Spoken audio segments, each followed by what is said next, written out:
how to attach a GPS map location to the calendar event on the Samsung Galaxy S24 series. First, tap on the home button to go back to the home screen. Then swipe up to go into the apps screen. In here, tap on calendar.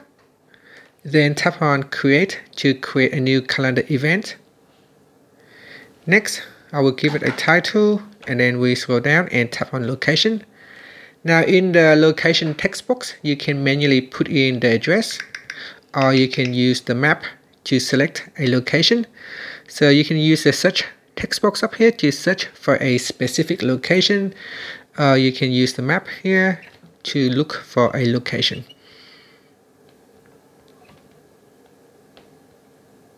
So here you can see I can tap on the map to pinpoint a location, and then tap on done. And here it will attach a map location.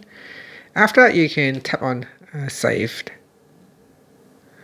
And that's it. So that is how you can attach a map location to your calendar event. Thank you for watching this video. Please like and subscribe to my channel for more videos.